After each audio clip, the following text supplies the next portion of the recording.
Right, good afternoon everyone. Happy Friday. I hope the first week back in term 3 has gone well for you.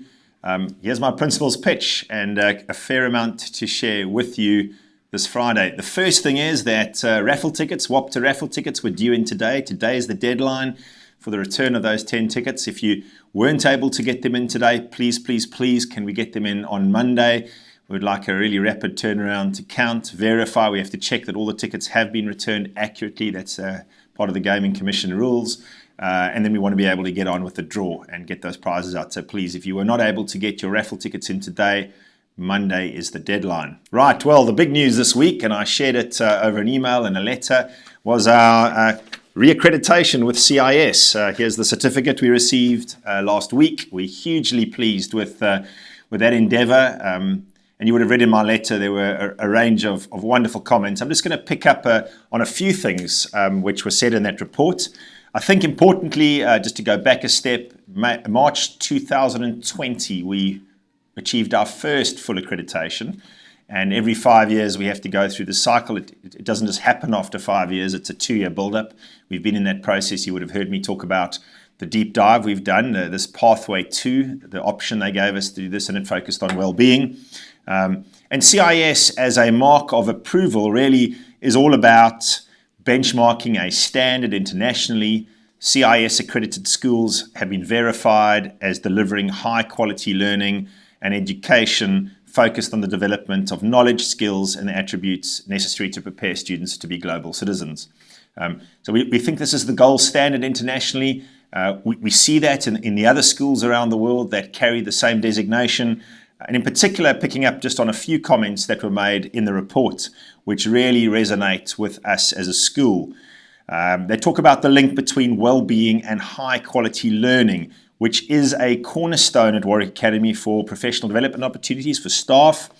We embedded what's called a walkthrough framework, which is a framework by which teachers share through classroom walkthroughs, where we look for learning in action, learning in progress, and supportive conversations to encourage both our teachers and students to engage in this.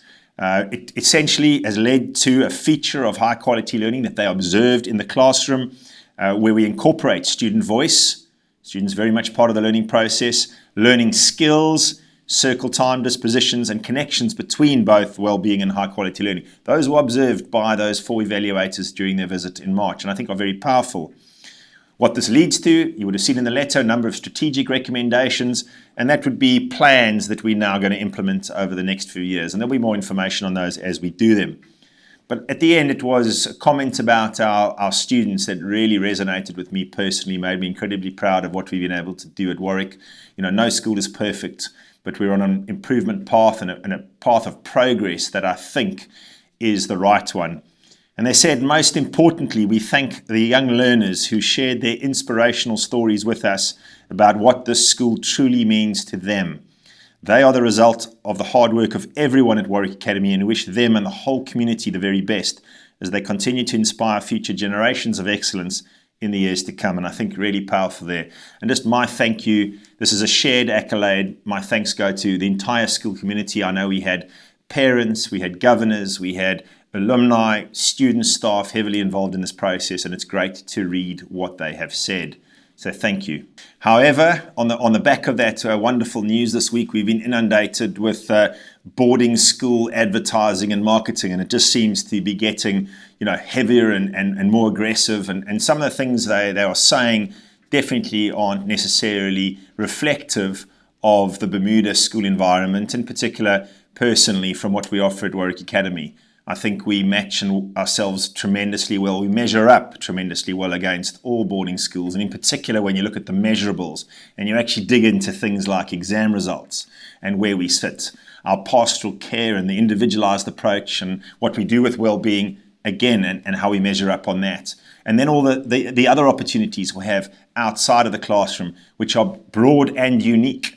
And I think those that, consider that information being fed by those boarding schools would need to just, consider all the information available. And by all means, please give me a call, drop me an email. Be more than happy to talk you through some comparisons and some measurables that I think you'll find interesting. We've got a busy term ahead, lots packed in, always in the summer term. I want to go through a few events and dates with you just to make sure they're on your radar. The first being on Saturday, the 19th of April from 10 a.m. to 1 p.m. on the basketball court on the secondary school side. We've got the Santi Jordi Book Fair. You'll be able to browse a range of books, buy rows even, and enjoy just an atmosphere that's a little bit different. It was very successful last year. We encourage you to come down and bring your family and friends. That's next Saturday, the 19th of April from 10 a.m. to 1 p.m. Then the following Sunday, the 27th of April, we've got our Warwick Academy Fun Run Walk kicking off again. Always popular. Please do sign up. It starts at 8:30 in the morning, and we normally get a tremendous turnout from, again, our school community, and please bring your friends and family. We are gearing up for the Convex end-to-end. We're going to have a Warwick team in there.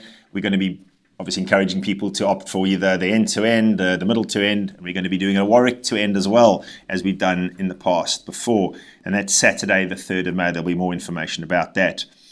This weekend, we've got the Kappa Football Classic. Our Warwick Football Academy teams will be playing in that. I know it's hugely competitive, very tiring weekend. Wishing them the very best, and thank you to all the volunteer coaches, the managers, all those involved with setting up and running our efforts at the Kappa Classic.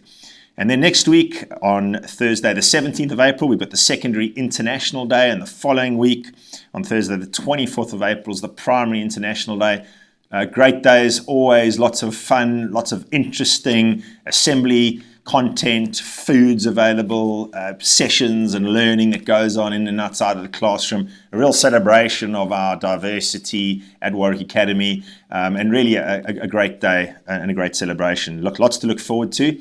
Hopefully we can get back into the rhythm of things. Hopefully you're back in that rhythm by now. And we look forward to a good 11 weeks ahead of us before we break for the summer. So lots ahead. Thanks so much for listening. And again, really proud of our accreditation designation we received.